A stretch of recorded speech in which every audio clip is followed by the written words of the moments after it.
உங்கள் குழந்தையோட reading ஃப்ளூயன்சியை improve பண்ணுறதுக்கு நான் ஃபியூ டிப்ஸ் சொல்ல போகிறேங்க. ஃபர்ஸ்ட் ஒன் என்னன்னு பார்த்தீங்கன்னா, அவங்க ப்ராக்டிஸ் பண்ணுறப்போ வேர்ட்ஸ் ரீட் பண்ணுறப்போ ஃபோனிக் சவுண்ட்ஸோட ப்ரொனவுன்ஸ் பண்ணுறாங்களா அப்படிங்கிறத நம்ம கவனிக்கணும்.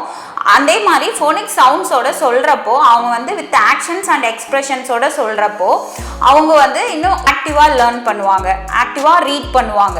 தென் வந்து நெக்ஸ்ட் என்ன பார்த்தீங்கன்னா, பார்க்குற வேர்ட்ஸ் எல்லாமே சேம் ஃபோனிக் சவுண்ட்ஸோட அவங்க வந்து ப்ராக்டிஸ் பண்ணுறாங்களாங்கிறத நம்ம நோட் பண்ணணும்.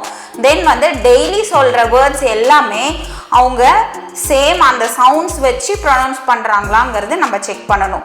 தென் ப்ராக்டிஸ் இந்த மாதிரி வேர்ட்ஸ் ப்ராக்டிஸ் பண்ணுறப்போ அவங்களுக்கு ரைமிங் வேர்ட்ஸ், ஹோமோஃபோன்ஸ் இந்த மாதிரி வேர்ட்ஸ் சொல்லி கொடுக்குறப்போ அவங்க வந்து ரொம்ப ஆக்டிவாகவும் இன்ட்ரெஸ்டாகவும் ரீட் பண்ணுவாங்க. இந்த இடத்துல அவங்க பிரதர்ஸ், சிஸ்டர்ஸ், பேரண்ட்ஸ் எல்லாருமே உட்காந்து ரீட் பண்ணுறப்போ ஒரு ஸ்டோரி ரீட் பண்ணுறீங்க அப்படின்னா ஆளாளுக்கு ஒரு சென்டென்ஸ் ஒரு படிக்கும்போது குழந்தைங்க வந்து ரொம்ப இன்ட்ரெஸ்டாகவும் ஆக்டிவாகவும் ரீட் பண்ணுவாங்க. இதன் மூலமாக அவங்க ரீடிங் ஃப்ளூயன்சி வந்து நல்லாவே இம்ப்ரூவ் ஆகும்.